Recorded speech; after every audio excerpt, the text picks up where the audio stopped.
saya yakin sekali akan terjadi pertemuan itu Oh, antara Pak Prabowo dengan Ibu Mega. iya. Dan mungkin akan ada juga beberapa pihak yang nggak suka. Oh, Udah jadi iya. lawan kok ketemu sing. Tapi Oh, kan kita harus realistis sih. iya, iya. Yang kayak gini-gini kan maka akan ada yang tidak suka. Tapi menurut saya pertemuan Ibu Mega dan Pak Prabowo mesti terjadi. Iya, iya, iya. Dan ketika itu terjadi itu suasana politik itu Iya, enak. iya. Sejuk. Apakah itu nanti PDIP memutuskan menjadi oposisi? No problem. Iya, iya, iya. Tapi ketika dua tokoh ini bertemu, menurut saya itu adalah semacam apa ya, obat. Obat dari kegelisahan kita selama ini nih. Kalaupun belum ketemu, Iya, iya. mungkin platform ide yang dari Bu Mega belum selesai, Bang. Iya, saya kira iya, iya. Dari pihak mereka ya. Kalau platformnya udah selesai nih, ketemu mereka. Iya, saya kira iya. Saya setuju, saya setuju itu. Ketemu mereka itu. Saya setuju. Itu udah gitu aja. Jadi Ya, nggak ada hal yang menurut saya bisa menghalangi Ibu Mega ketemu dengan Pak Prabowo, begitu ya, juga sebaliknya. ya, ya. Dari kedua belah pihak. Menurut saya Pak Prabowo lebih mungkin kalau dari sisi gaya ya. Ya. Kalau dari gaya komunikasi mungkin lebih lebih pas meniru seperti zamannya Pak SBY. Betul. Jadi tim komunikasinya yang kuat. Tim Oh. juru bicara nanti mungkin kuat. Tapi juga nanti di kementerian-kementerian juga punya tim juru bicara yang kuat.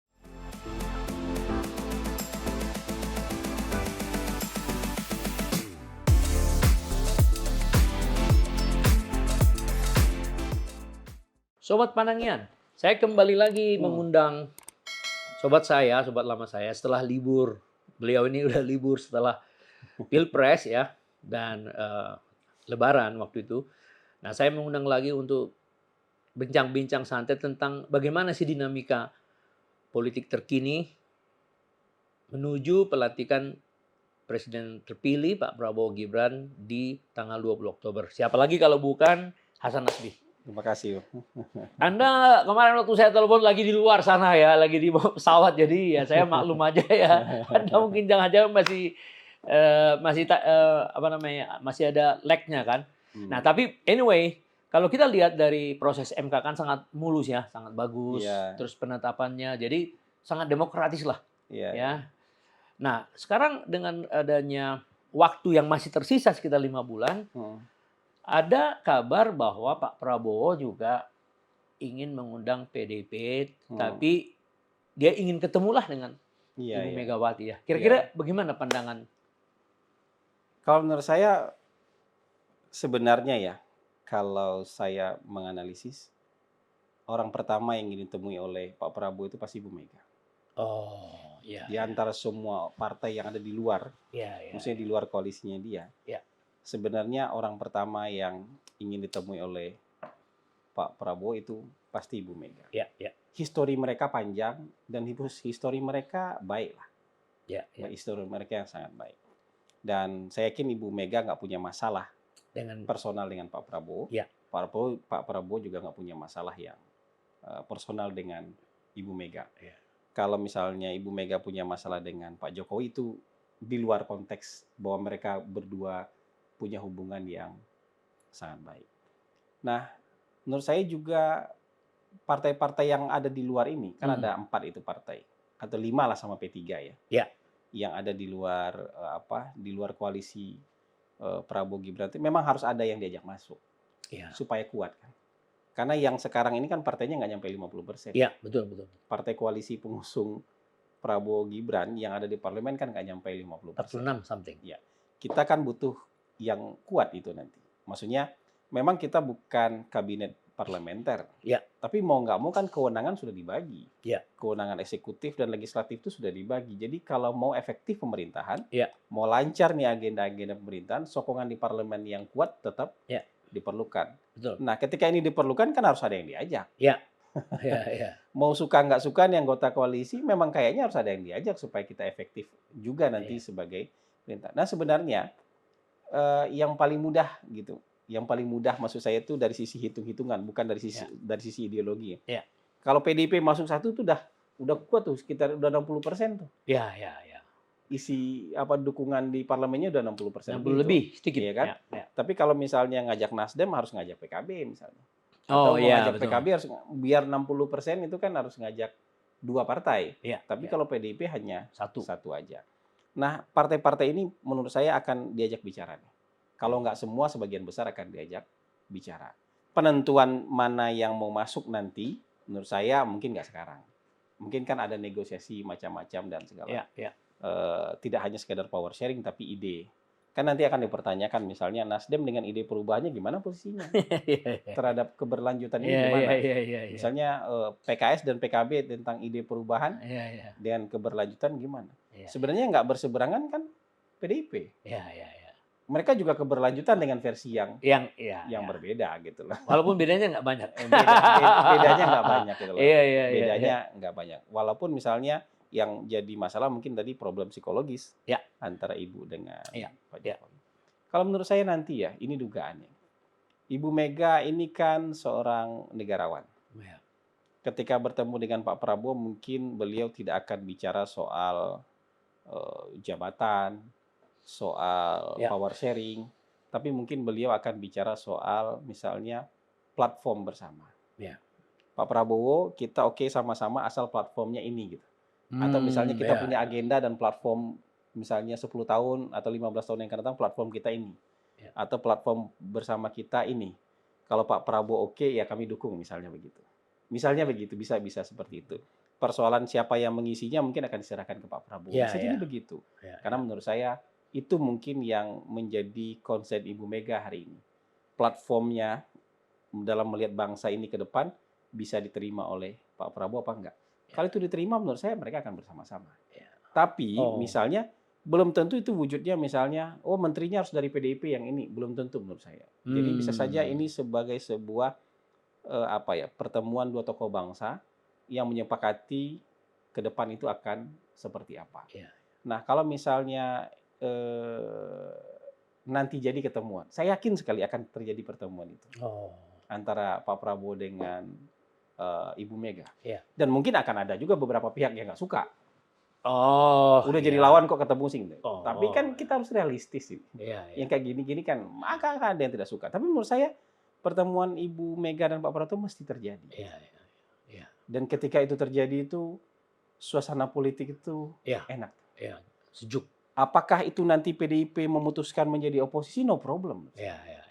Tapi ketika dua tokoh ini bertemu, menurut saya itu adalah semacam obat dari kegelisahan kita selama ini. Oke, mereka mungkin bisa saja bersama atau berpisah jalan.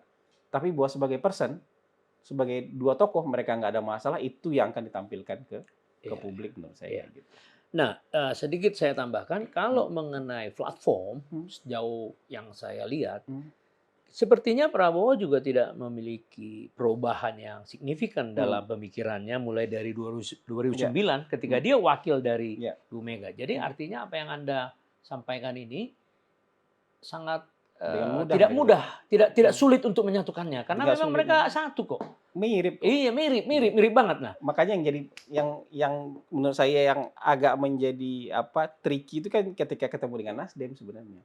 Platform perubahan Anda mau dia kemana kan? Iya. Dengan PKB dan dengan PKS sebenarnya. Memang setuju saya. Gitu. Ya, jadi itu juga yang membuktikan ketika Pak Prabowo diajak oleh Jokowi, itu kan atas sepemahaman Ibu Mega pada waktu 2019. Itu menunjukkan memang mereka tidak salah. Kalau Pak Prabowo dengan Pak Jokowi sebenarnya hampir nggak ada yang beda. Justru itu. Hampir nggak ada yang beda gitu. Oke. Mas Anies dan pendukung-pendukungnya hari ini yang menjadi sangat berbeda. Iya, sangat berbeda. Ketika mau bergabung ke dalam, siapakah itu entah partai politik atau Mas Aniesnya, platform perubahannya itu pasti yang akan jadi pertanyaan. Anda mau revisi apa enggak? Ya, gitu. Betul. Atau yang kemarin itu main-main doang atau gimana? Ya, gitu. betul. Itu yang jadi pertanyaan. Kalau dengan menurut saya PDIP atau dengan Mas Ganjar hampir nggak ada bedanya. Nggak ada bedanya. Jadi artinya gini, Bung Hasan bahwa optimis pertemuan itu akan terjadi. Optimis sekali. Yang menarik bagi saya tadi, walaupun sejalan atau di dalam atau di luar, kenapa ada perbedaan itu signifikan? Nah kan gini, pilihan itu. Iya, menurut saya bertemu dan sepaham itu satu hal. Dalam melihat bangsa ke depan. Ini kita udah bicara di level orang-orang ini tokoh nih, bukan kita nih yang lagi cari cari posisi atau cari positioning segala. Enggak, ini dua orang sudah nggak cari positioning. Ketika mereka bertemu pasti bicara soal bangsa.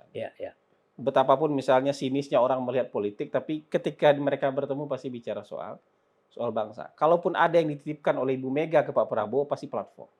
Ya. Yang menjadi dasar kita membangun negara ini, Pak Prabowo. Ya. Misalnya itu, saya yakin Ya. itu.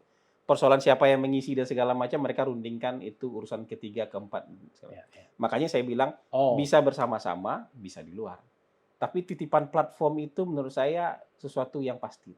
Ya. Akan dititipkan kepada Pak Prabowo dalam melihat bangsa. Jadi nggak cuma soal pembangunan menurut saya, tapi soal bernegara, berbangsa pasti ada di arah ke depan. Arah ke depan. Jadi saya sih nggak lihat ada perbedaan PDIP dan Gerindra, nggak ada. Apalagi dengan Pak Prabowo. Saya lihat sih nggak ada. Sedikit aja bedanya. Soal kemarin itu, kalau kemarin memang soal perjuangan politik aja.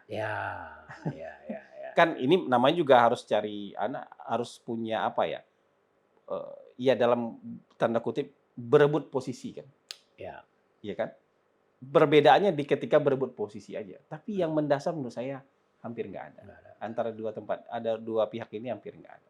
Nah persoalannya nanti apakah problem masalah psikologis pribadi akan jadi penghambat atau enggak? Itu aja untuk bersatunya di dalam ya. Untuk bersatu itu aja. Karena kan mau nggak mau ada Gibran jadi wakil presiden. Ada Demokrat di dalam. Di dalam koalisi. Ya nggak mungkin Demokrat digeser keluar. Kayak gitu. Jadi menurut saya yang kayak gini-gini, kalau itu misalnya bisa dikesampingkan urusan-urusan pribadi gitu, gabung PDIP menurut saya. Tapi kalau misalnya berat nih, kan kita juga manusiawi, Bang. Betul, ada urusan-urusan yang berat itu kita juga harus pahami itu dalam level konteks manusiawi gitu.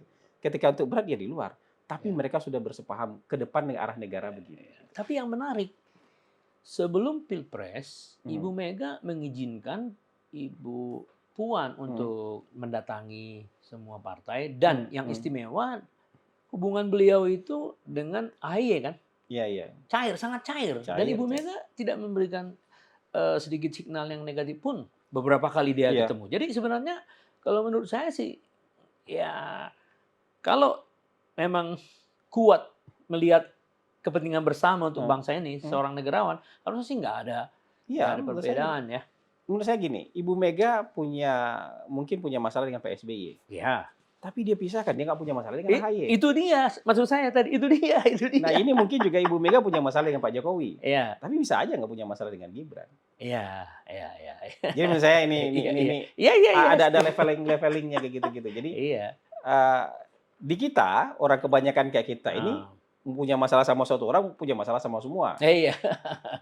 Punya masalah sama satu orang di partai, punya masalah kita sama partainya. Tapi kalau menurut saya Bu Mega bukan tipikal yang. Saya sepakat sama Anda. Jadi kita harapkan mereka segera bertemu ya. Iya. Nah, yang menarik juga Anda buat katakan tadi perbedaan antara PDIP dengan partai seperti Nasdem dan PKB dan PKS juga yang mengusung Anies. Yang paling fundamental perbedaannya kan cuma di narasi perubahan aja kan sebenarnya. Ya ada narasi perubahan tapi ketika di breakdown ke bawah signifikan juga. Misalnya gini, soal ibu kota negara misalnya. Soal ibu kota negara narasi perubahan itu cenderung tidak. Menolak dengan alasan berbagai macam buat mereka nggak masuk akal, mereka enggak. Tapi itu bedanya besar tuh, Pak. Bedanya besar tuh. Misalnya soal pembangunan infrastruktur, segala macam buat mereka misalnya itu high cost segala macam ini bisa jadi perubahan yang mendasar itu ya. Walaupun hanya PKB yang menyatakan 8 agenda perubahan itu. Kalau Nasdem kan sama sekali nggak mengatakan itu. Ya itu kan, tapi kan jadi pertanyaan orang nanti. Iya, publik. Kalau kita berkawan kan begitu ya, nanti. Publik lah, Anda publik mau masuk, Anda harus jelaskan ke publik dong. Iya. Agenda perubahan Anda kemarin main-main apa enggak gitu. Atau Anda udah taubat atau gimana kan kira-kira begitu. Iya. Yang kita lihat sih Nasdem sih nggak memberikan apa-apa kan pesan. Iya. Tapi akan jadi pertanyaan lah. Jadi diskusi tentu. Pasti akan publik ya. Walaupun menurut saya ketika dijelaskan pun tidak akan menghalangi orang untuk bergabung. Ya. Dia apapun jawabannya, agenda perubahan kita titipkan sebagian besar bisa dijalankan kok misalnya. Walaupun ada 8 mungkin 6 atau 5 bisa dijalankan oleh Pak Prabowo misalnya. Tidak akan mengubah, kalau misalnya bergabung itu tidak akan mengubah putusan untuk bergabung atau tidak juga. Gitu. Jadi seru juga sebenarnya ya. Artinya semua itu di dalam timnya Pak Prabowo yang dipertimbangkan itu adalah bagaimana supaya proses pemerintahan itu. Kalau hubungan dengan luar itu menurut saya nggak terlalu berat lagi, Bang. Iya. Tapi sekarang justru mungkin memanage yang di dalam. Di dalam ya. Memanage di dalam kan misalnya ada perasaan-perasaan yang harus ditenggang, Bang. yang harus misalnya ketika bicara dengan PKS, gimana perasaan Gelora kan gitu. Ya. Bicara dengan Nasdem dan PKB, gimana perasaan Demokrat? Ya. Walaupun sudah direspon AHY dengan positif. Gitu. Ya kira-kira gitu. Misalnya memanage itulah di dalam apa dan segala macam. Ya seperti Anda bilang tadi, karena negarawan-negarawan itu kan melihat kepentingan lebih besar. Jadi dia bisa membuat menyimpan persoalan-persoalan personal kan, mengesampingkan lah gitu loh kira-kira. Kita harus melihat nanti mereka sudah sampai di level mana. Mereka masih sampai di level dendam-dendaman, atau mereka sudah sampai di level mau membangun bangsa. Kalau dari sikap AHY dengan SBY kelihatan ya, waktu dengan Pak Muldoko kan halus lah dia bilang, jangan sampai koalisinya besar tapi rapuh. Cuman ya halus pesan lah. Itu aja halus ya kan Pak. Iya kan. Kalau Gelora langsung nolak, kalau PKS langsung tolak, misalnya kayak gitu-gitu. Jadi ini dinamika yang biasa nih Bang. Jadi bukan sebuah dinamika yang tabu Bang. Ini dinamika yang biasa karena pertarungan sudah selesai. Nah kemudian sekarang bagaimana ini pergumulannya. Kalau kita bicara nih bahasanya pergumulan bagaimana mengisi kemenangan ini. Betul. Dan harus realistis juga. Orang yang kalah juga mungkin akan dapat posisi entah siapapun itu untuk mengisi kemenangan ini kan gitu. Karena sesuai janji Prabowo akan merangkul semua. Dan tapi nggak bisa semua kan Bang. Harus ada yang disisakan jadi oposisi kan. Oh iya, iya dong. Harus ada yang disisakan jadi oposisi. Iya. Jadi kalau sementara waktu seakan-akan PDIP dibuat pers gitulah kira-kira. Padahal kan masih waktunya masih panjang ini. Seperti yang Anda bilang tadi belum ketemu juga. Belum ketemu bukan karena ada hal yang lain. Menurut saya, kalaupun belum ketemu, mungkin platform ide yang dari Bu Mega belum selesai, Bang. Ya, saya kira ya. Dari pihak mereka ya. Kalau platformnya udah selesai nih, ketemu mereka. Iya, saya kira ya. Saya setuju. Ketemu mereka itu. Saya setuju. Itu udah gitu aja. Jadi nggak ada hal yang menurut saya bisa menghalangi Ibu Mega ketemu dengan Pak Prabowo, begitu juga sebaliknya. Dari kedua belah pihak. Dulu gitu. Waktu Pak Prabowo kampanye memang selalu ada pernah statement yang mengatakan saya akan mencari anak bangsa yang the bright and the brightest. Yang terbaik. Ya, jadi artinya dalam hal sharing power dengan partai-partai, menurut pendapat Anda, bagaimana nanti penilaian katakanlah secara umum aja dari Pak Prabowo untuk mengisi kabinetnya? Ya kalau ini kan lebih mungkin sifatnya harapan ya. Karena harapan. Ini kan hak prerogatif. Di beliau. Mau gimana orang bicara di luar, silakan, kita berbusa-busa bicara di luar, tapi ini hak prerogatif Pak Prabowo sebagai presiden terpilih. Nah kalau misalnya ngisi kabinet, mungkin prioritas pertama ke partai tentu dong. Partai koalisi pengusung tentu dong. Nggak mungkin beliau abaikan itu. Tapi mungkin saja beliau minta kiriman terbaik dong. Oh, dengan yang ditawarkan ya? Iya. Misalnya partainya punya misalnya 4 kursi kah? 5 kursi kah? Tapi kiriman terbaik dong. Karena kita membangun bangsa yang baik nih. Atau kirim misal ya. Ini kita kan nggak tahu nih bagaimana proses negosiasinya. Kita kan detailnya kita nggak tahu kan. Hanya mereka yang tahu ini. Betul. Kita ini level saya gitu tuh nggak mungkin tahu proses ini tuh nggak mungkin tahu. Tapi ya mungkin saja Pak Prabowo bilang kalau misalnya dirasa yang dari partai itu tidak memenuhi kriteria, beliau bisa minta request ulang kan? Cari orang partai yang lain dong, misalnya yang kualifikasinya memenuhi kebutuhan dia tempat untuk itu ya. Kayak gitu. Jadi menurut saya pergulatan untuk membuat sebuah kabinet yang diisi orang-orang terbaik itu tidak harus mendikotomikan orang partai atau orang non partai. Saya kira ya. Pak Prabowo kan bisa request, kirim dong orang-orang terbaik dari partai. Kan banyak orang sudah berpengalaman di kabinet, berpengalaman di DPR, berpengalaman di kepala daerah, dan itu rata-rata orang partai kan. Gitu. Untuk membangun bangsa ya. Nanti di luar itu, mungkin ada sektor-sektor tertentu yang memang mungkin secara secara public appearance harusnya diisi orang non partai misalnya. Misalnya Kementerian Keuangan. Misalnya kayak gitu atau Kementerian Pendidikan, saya nggak tahu. Atau yang lain-lain yang sifatnya betul-betul teknokrasi misalnya. Atau misalnya PUPR misalnya. BUMN misalnya. Atau BUMN misalnya. Ya udah, nanti itu dicari orang luar partai, orang non partai oleh Pak Prabowo. Misalnya seperti itu. Detailnya saya tentu tidak paham persis, Pak. Tapi saya membayangkan Pak Prabowo yang punya cita-cita ambisi membuat Indonesia jadi negara maju, negara besar, kan menyusun kabinet nggak mungkin main-main dong. Ya, ya. Tapi nggak pakai orang partai sama sekali nggak mungkin juga. Iya, dong. iya, iya. Jadi dia akan minta orang-orang terbaik dari partai Iya. yang akan mengisi kabinetnya dia. Ya, masuk ke soal orang-orang yang bisa dikatakan sebagai wakil Prabowo dalam hal berkomunikasi ya. Iya, iya. Saya memandang di Pak Jokowi ini sebenarnya nggak terlalu kuat tim komunikasinya kalau saya lihat ya. Karena ini udah 10 tahun. Banyak sekali terjadi masalah bukan hanya karena ganti orang tapi ya kadang-kadang bagaimana gitu. Dulu gitu. Nah, ini kan Prabowo kan 5 tahun pertama harusnya memperhatikan itu kan. Ya. Nah, kalau menurut pandangan Anda, kalau Pak Jokowinya sendiri mungkin karena beliaunya sendiri juga seorang komunikator. Ya. Jadi ditaruh orang-orang yang jadi jubir pun misalnya komunikatornya pun agak kalah levelnya sama Pak Jokowi gitu. Ya, mungkin itu penjelasan yang paling ini ya. Agak beda dengan waktu masa SBY ya. Iya, iya. Dengan Nadiem Makarim sangat berperan ya Iya, dan bagus ya. Gitu. Dan Ya, ya. Pak Jokowi juga memang lebih memilih untuk dia lebih sering menjelaskan itu sendiri. Langsung ya. Gayanya memang ini soal gaya. Ya, ya. Ini Beda dengan Prabowo. ini soal gaya. Beda dengan Prabowo, soal Pak. gaya Ya kan? ini. Kita pahami. Iya, gitu, Presiden soal gaya. kita ini kan dia lebih lihat makro Iya. dan hasil. Ya. Ya, kan. Nah, mungkin nanti memang butuh juga tim Agak beda kabinet yang bisa menjelaskan ini dengan rinci dan detail, Ya, dengan public speaking yang juga misalnya memadai supaya masyarakat tidak salah paham. Ya, betul. Sebenarnya kan gini, Bang. Kebijakan pemerintah itu pasti diperdebatkan dengan sangat hebat. Ya, ya. Pasti dirundingkan dengan matang. Tapi ketika disampaikan ke publik bisa jadi kontroversi. Ya, ya, ya. Ya kan? Ya, ya. Maunya buat kebaikan bangsa tapi tiba-tiba ada LSM yang teriak, wah ini Ya, begini. ya, ya. Padahal mereka nggak ngerti ini gitu. Ya, ya. Cuman mereka teriak ini segala macam. Nah, kita nggak siap untuk menjelaskannya ke publik, dianggap bagian dari, wah ini skenario Ya, nih, ya, ini konspirasi nih segala macam gitu. Nah, itu pentingnya nanti Ya, ya, ya. bahwa menteri-menteri juga, kabinet juga mampu menjelaskan ini dengan baik kepada publik. Ya, Pak Prabowo sendiri juga punya tim yang bisa menjelaskan ini dengan baik kepada publik. Menurut saya kan beda gaya. Pak Prabowo kan bukan orang yang misalnya akan setiap saat kemudian di doorstop, saya nggak yakin. Iya, iya, iya.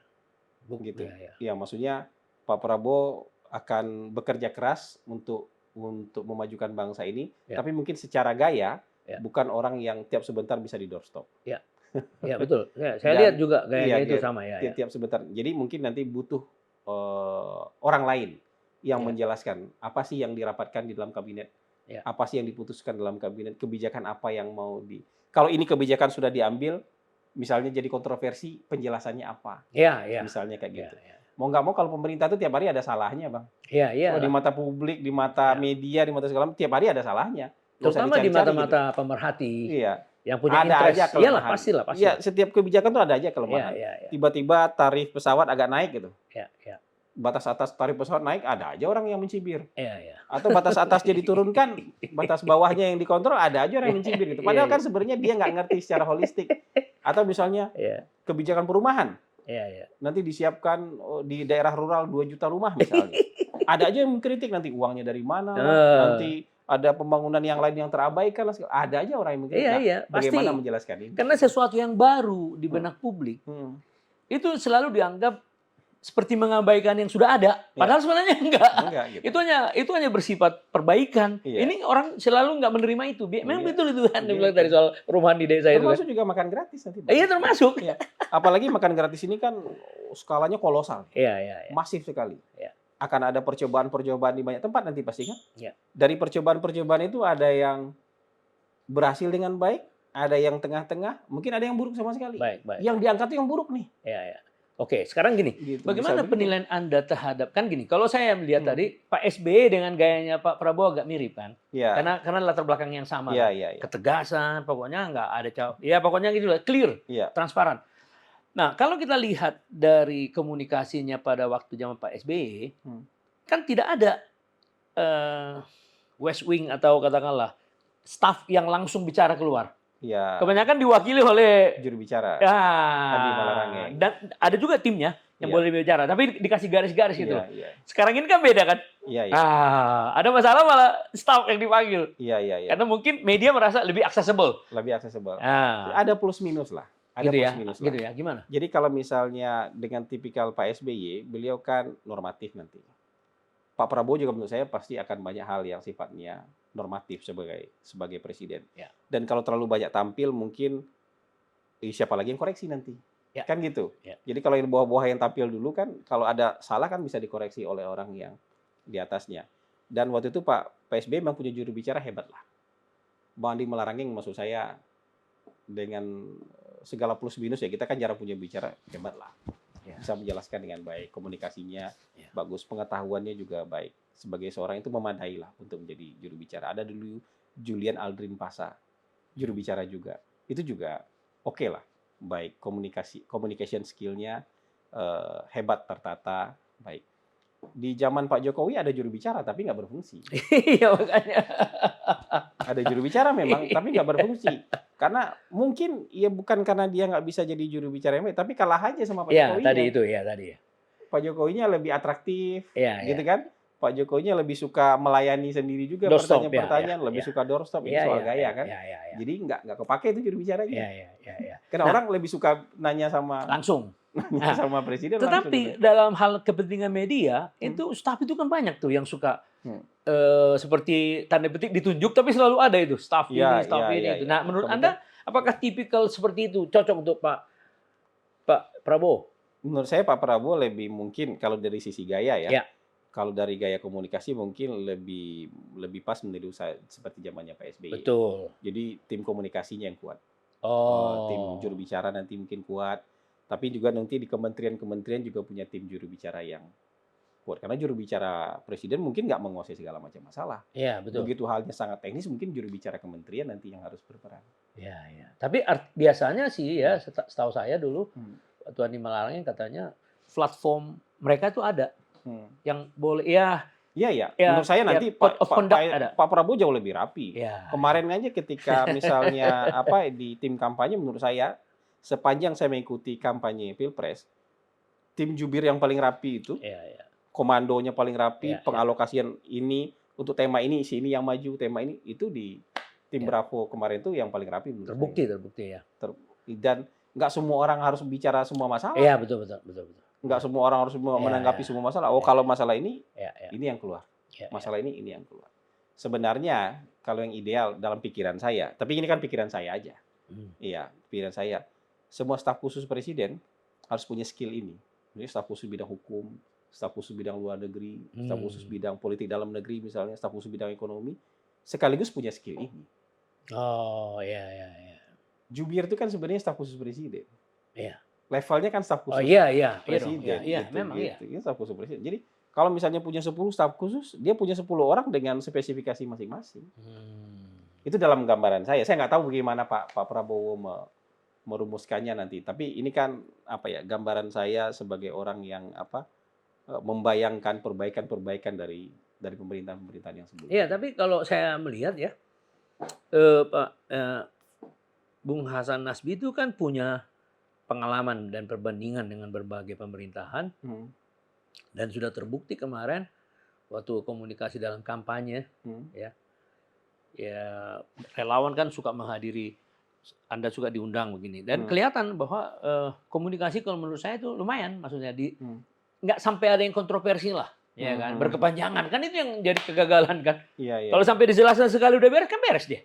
Nah itu loh. Kalau kemudian sudah 10 kali dijelaskan orang masih ingat.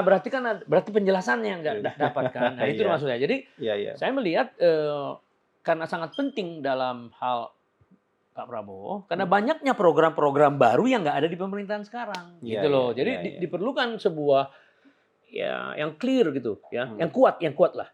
Tim lah, ada tim komunikasi. Ada tim lah, Itu dan harapan kita juga begitu, nanti Pak Prabowo bikin tim komunikasi yang kuat seperti kemarin di tim kampanye.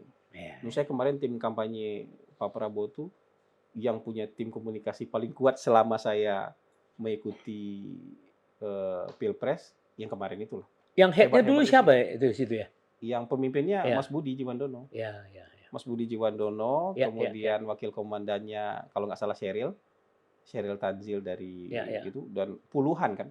Kemarin waktu tim kampanye itu dan di training oleh tim pakar, ikut briefing dari tim pakar, apa segala macam. Jadi memahami juga apa yang menjadi agenda, visi misi, program kerja, kan.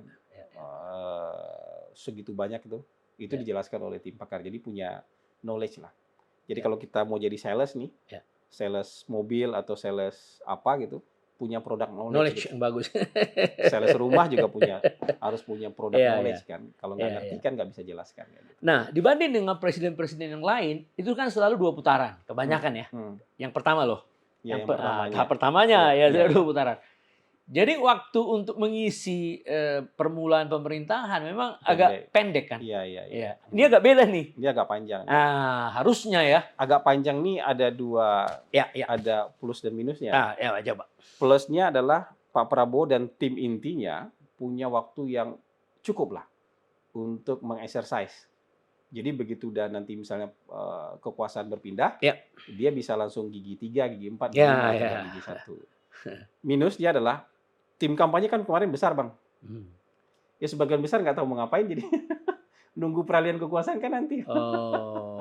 Nunggu, kita jadi apa ya? Kita jadi apa ya? Panjangnya begitu tuh. Iya, tapi kan kembali ke sikap mental, Pak. Nah, kalau dia, artinya gitu. Jangan kita harapkan hanya politisi yang punya sikap mental negarawan. Harusnya enggak. Semua juga harus punya. Iya dong, karena gitu. Relawan, rela loh. Rela. Ya kalau memang harusnya kan gitu. Menunggu itu agak lama nih. Iya, memang. Agak menunggu yang agak lama itu juga bikin kita ngapain nih? Kita ngapain nih? Kan biasanya orang dari proses menang sampai inaugurasi berapa sih? 2 bulan, 3 bulan. Itu dia. Jadi sudah ini. Kalau ini kan panjang. Dari mulai menang sampai inaugurasinya panjang. Tapi kan kalau menariknya kan Prabowo kan banyak menjanjikan perbaikan-perbaikan kan. Ya, politik kita ini melelahkan dan mahal. Jadi kan signal-signal perbaikan ini kan bisa dijemput oleh para ahli atau siapapun yang menjadi relawan untuk berpikir itu sebelum justru dikasih waktunya makin bagus. Ya sebenarnya kalau buat saya sih ini bagus-bagus aja. Lebih bagus malah Pak kalau saya bilang. Kalau ini bagus-bagus aja. Iya, karena banyak hal-hal menarik yang dibuat Prabowo seakan-akan ingin meningkatkan secara signifikan public finance, gizi, macam-macam. Jadi sebenarnya itu bukan sesuatu yang usual, business as usual. Ini pasti sesuatu yang out of the box. Iya, iya. Makanya saya bilang tadi ada plus minusnya kan. Iya. Plusnya adalah dari sisi waktu untuk mempersiapkan. Yang agak-agak minusnya adalah tim yang besar kemarin. Bingung mau ngapain kan kampanye udah nggak ada. Gitu. Iya, gitu iya. Seperti stuck kegiatannya ya. Mereka stuck kegiatannya. Ya. Biasanya kan gini Bang, begitu misalnya menang, tim kampanye itu nanti akan mengisi pemerintahan. Entah di mana, levelnya kan banyak tuh. Mau di level pusat kah, level mana, kayak gitu-gitu. Jadi kalau sekarang mereka lebih banyak ya balik lagi ke kegiatan-kegiatan harian mereka. Yang jadi lawyer ya balik lagi jadi lawyer. Yang jadi orang media ya balik lagi jadi orang media. Yang orang komunikasi ya balik lagi melayani klien-klien komunikasinya gitu. Jadi sementara kan tim ini mungkin nanti memang akan dipersiapkan untuk jangka panjang kan. Jadi 5 tahun yang akan datang kan gitu. Tapi kalau saya sih melihat lebih baik orangnya soal dipilih apa enggak nomor 2 ya. Paling enggak apa sumbangan yang bisa diberikan untuk melakukan perubahan ketika nanti terjadinya dia menerima apa itu. Ya. Yang ini kan lebih banyak dikeluhkan sama teman-teman yang di lapangan ya. Ngapain lagi nih kita gitu. Kemarin ya menurut saya sih ini harus kita nikmati itu by proses. Jadi gini, ketika proses kampanye emang kita sibuk. Tapi setelah ini kalau boleh nih, kalau harapan saya kalau boleh kita balik lagi jadi manusia biasa aja. Iya. Maksudnya kita punya kehidupan lain kan? Iya, betul. Sebelum kampanye ini pun kita punya kehidupan lain kan? Iya. Kita boleh nggak kita balik ke kehidupan itu aja dulu? Iya, kayak gitu. Sambil melihat perkembangannya. Daripada kita misalnya beranggapan bahwa ini kita masih perang nih sama harus perang lagi kita sama 01, 03. Waktunya udah bukan itu lagi. Iya, betul. Adrenalinnya itu Bang, adrenalin kemarin adrenalin perang. Iya. Terus tiba-tiba jatuh nih, drop adrenalinnya. Apalagi habis putusan MK udah selesai adrenalinnya, nggak ada apa-apa lagi. Mau ngapain lagi gitu? Mau ngapain lagi kita habis ini?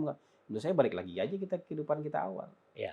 Nah, kemarin waktu ada pertemuan halal bihalal, ada suatu ucapan dari Ketua Dewan Pakar mengatakan kita sekarang sudah harus bersatu.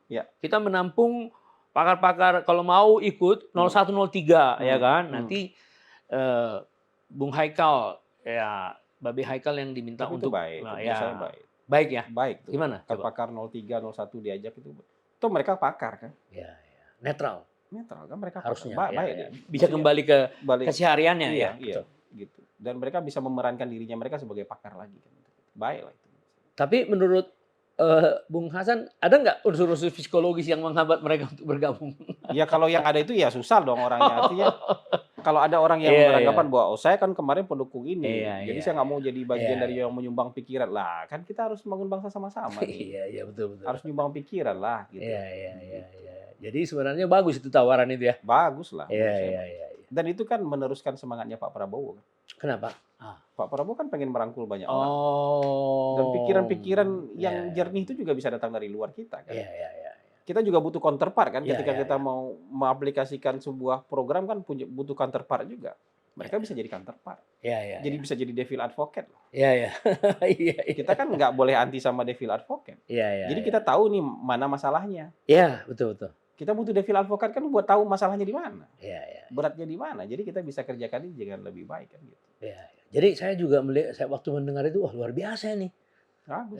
Sikap untuk membuka itu pintu itu ya. Bagus lah. Bagus. Iya, bagus ya. Itu meneruskan semangatnya Pak Prabowo menurut Iya, saya. iya. Terutama dari sisi kepakaran yang dimiliki Iya. seseorang ya. Apalagi kalau orangnya betul-betul pakar kan. Iya. Kita undang kan gitu. Iya, iya. Persoalan dia setuju nggak setuju urusan kita itu urusan lain loh. Iya. Tapi kan dia bisa menilai ini loh nanti. Iya, iya, Jadi iya, kita iya. bisa tahu bolongnya di mana gitu. Iya, betul, betul, betul. Kan nggak ada yang program yang betul-betul sempurna. Pak. Iya, iya, iya. Kan pasti ada masalah kan. Iya, iya. Nah, devil advocate ini Iya. justru dibutuhkan tuh ngasih tahu nih masalahnya di sini. Iya, iya. Kekurangannya di sini. Nah, kemudian setelah mereka semua menerima ya, pihak 1-3 menerima, yang sekarang 3 kan lagi PT UN ya, kita Iya. tunggu aja prosesnya. Seharusnya, Ya itu harusnya nggak perlu ya. oh yang PT UN, oh coba, kenapa? Kenapa? Udahlah, maksudnya KPU sudah mengumumkan. Ya, ya. Sudah dikasih ruang di MK. Sudahlah.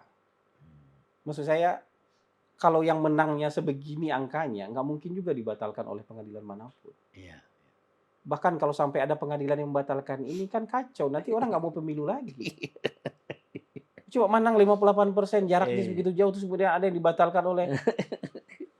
Kan yang dibuat sekarang keputusan KPU kan? Iya. Kalau sampai ada, itu kan Iya, orang nggak mau lagi berdemokrasi. iya, Orang nggak percaya lagi sama demokrasi nanti. iya. Ini ada yang bercanda nih, jangan-jangan kalau di PTUN gagal ke pengadilan agama nih lama-lama. Ini bercanda ya kan? Iya, iya, iya, sampai gitu ya. Iya bisa Keluarnya, seperti itu. iya, iya. Jadi sudahlah, maksudnya kayak gitu sudahlah. Gitu. Iya, iya. Kita jalani aja ini. Kalau udah ada keputusan nih, udah KPU sudah ada, digugat di MK dan nggak bisa dibuktikan misalnya, kemudian MK memutuskan, Iya. Sudahlah. Iya. Kan final and binding tuh. Betul, betul. Digugat lagi di hulunya mau ngapain? Iya. Nah, Gitu. kemudian waktu saya melihat Anda presentasi di depan hakim-hakim itu memang luar biasa itu. Memberikan masukan ya terhadap soal pengaruh bansos, soal Iya. pengaruh PJ segala Iya. macam dibangun melalui research kan ada Iya. based on science kan, Pak. Terus ada yang mengatakan Riset begini. mereka sendiri. Iya makanya, tapi itu bagaimanapun itu mempengaruhi 53 itu mempengaruhi. Saya nggak tahu lah itu. Saya nggak tahu. Enggak, udah pasti, Pak. Itu kan alat bantuan mereka untuk meyakinkan dirinya, Pak. Iya, iya, iya. Iya. Sebaliknya yang 3 ini konon katanya dari awal pun waktu pertanyaan-pertanyaan mereka udah punya sikap. Ya mungkin aja kan. Ya, Ya, tapi itu ada hak orang hakim. yang mengatakan gitulah Iya, iya, kira-kira. iya, iya. Nah, terus ada yang mengatakan lagi yang lebih menarik. Itu, Bang, gambaran dari hasilnya katanya. Kan 621 kan? Iya, iya, iya. Seakan-akan itulah. Gimana menurut pendapat Anda? Jadi artinya di dalam hakim-hakim itu sebenarnya Ada pilihan politik. sudah ada. Cuma tinggal mengatakan, ini gua robah Pak, gua tetapin. Lah, gambaran ini persis 560 ya gitu-gitulah. Iya, tapi saya nggak tahu lah ya. Walaupun kan sebenarnya keputusan hakimnya kan sudah selesai nih. Iya, udah. Dan kalau ada hakim yang berbeda pendapat itu hak dia. Iya. Hak dia. Kita kan menurut saya sudahlah kalau hakim sudah memutuskan, saya nggak mau terjebak kepada misalnya teman-teman yang menggugat moral hakim. Oh, ya. Kan dulu kalau kita nggak senang dengan putusan hakim, kemudian Ya, moral hakimnya kita ya, gugat. ya. Pendirian politiknya kita gugat, hubungan kekeluargaannya kita gugat gitu. Buat saya kita jangan sampai terjerumus di tempat yang seperti itu. Kan kalau kita sudah percayakan Ya. bahwa mereka adalah memang wakil Tuhan yang Ya. memberikan keputusan Betul. seadil-adilnya Betul. di sini. Udah. Dan kalau ada 8 wakil Tuhan sudah berembuk, keputusannya seperti ini, ada 3 wakil Tuhan yang berbeda pendapat, kita hargai aja. Ya. Demokrasi lah itu namanya. Demokrasi kita hargai saja. Karena kalau kita sempat terjerumus, Bang, menggugat keputusan hakim, habis itu kita mau percaya sama siapa, Bang? Ya. Kita akan terjebak sama kayak Bang Egy Sujana dan teman-teman yang nggak percaya apapun lagi di dunia ini. Kita akan terjebak sama teman-teman sudah jalani semuanya, dia nggak percaya lagi. Stres nggak, Bang? Ya. Kan gini, seidealis-idealisnya kita hidup berbangsa dan bernegara, sehebat-hebatnya cara berpikir kita, kalau kita sudah berbenturan dengan persoalan hukum, kita kan harus ada satu yang kita pegang nih. Ya, ujungnya. Ada di titik mana kita bisa pegang ini. Kalau udah selesai ya sudah. Gitu. Kalau kita nggak percaya sama apapun, mau ngapain? Mau jadi pemberontak? Mau jadi kudeta atau apa?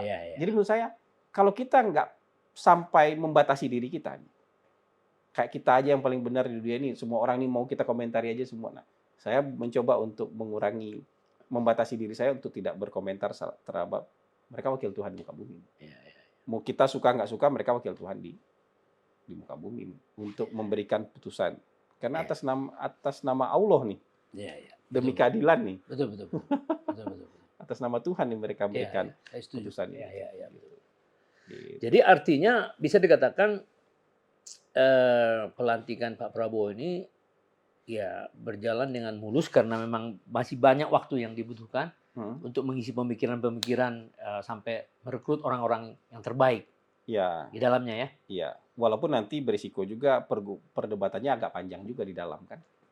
Internal akan berdebat panjang. Antara partai dengan kan karena waktunya panjang, berdebatnya panjang juga. Iya. Kan finalnya nanti di Oktober. Yes. Berdebatnya nggak kemana-mana gitu. Tetapi kalau dilihat dari proses yang pendek, justru pendek lebih spekulatif. Ya, karena tiba-tiba orang bisa masuk di terakhir kayak Wapres kemarin lah gitu loh. Itu kan bagaimanapun itu nggak bagus kan dalam proses demokrasi. Ini harusnya nggak begitu. Jadi berdebat, tapi justru akan lebih siap menerima kalau memang negosiasi dengan presiden. Kalau saya sih mengharapkan waktu yang panjang ini membuat Pak Prabowo punya waktu yang sangat cukup untuk menentukan orang yang terbaik. Nah itu yang maksud saya. Itu yang saya maksud. Jadi nggak didesak dia. Kalaupun udah dikasih tahu, ya pikirin aja dulu sampai kan gitu. Jadi nggak ada yang spekulatif. Iya dong. Karena tidak banyak presiden yang pernah berjanji the bright and the brightness. Nggak pernah itu. Itulah ultimate-nya dia. Dia nggak tahu menang dia satu putaran apa enggak. Tapi di mana-mana selalu gitu. Itu kan niat tulusnya beliau itu kan Pak. Betul. Nah nanti disitulah nego-negonya. Ya jangan yang inilah, yang contoh gitu loh Pak. Iya. Dia itu yang saya bilang itu. Jadi debat yang panjang kan pasti melelahkan Pak. Ya. Waktunya cukup, tapi debat panjang itu juga melelahkan gitu. Jadi pintar-pintar mengatur ritme aja yang kayak gitu. Iya. Tapi Anda yakin bahwa ya itu semua akan terjadi pada waktunya kan? Sesuai dengan jadwal itu kan? Kan tanggal 20 Oktober ya? Iya. Ya kalau itu insya Allah lah. Kita punya pengalaman berbangsa dan bernegara yang cukup baik lah. Ya. Sejarah kita cukup baik. Sehebat apapun bertarung, berapa segala macam, tapi proses bernegara kita sebagian besar ya berjalan dengan baik lah. Berada dalam aturan, begitu aturannya begini ya udah. Tahun 20 Oktober dilantik Pak Prabowo sekarang presiden de facto. Presiden terpilih Pak Prabowo, tinggal tunggu inaugurasinya aja kan gitu. Atau dia juga diundang ke luar negeri sudah sebagai presiden. Iya. Diundang itu yang menarik itu. Jepang juga sebagai presiden. Iya, itu yang menarik itu. Kemarin bikin tulisan Pak Prabowo itu. Nggak biasa loh presiden elek nulis di The Economist tuh, nulis opini di The Economist itu soal Gaza dan Ukraine. Menurut saya itu tulisan yang sangat menggugah sekali. Dan dia menulis sebagai presiden elek. Iya. Presiden terpilih ya. Sebagai presiden. Itu pendirian dia terhadap agresi di Gaza. Iya. Itu pendirian dia terhadap agresi di Ukraina. Dan dia menganggap banyak sekali pihak yang tidak adil melihat ini. Kalian bela Ukraina mati-matian, tapi Gaza kalian biarkan. Double standar. Itu yang jadi intinya Pak Prabowo itu double standar. Jangan double standar.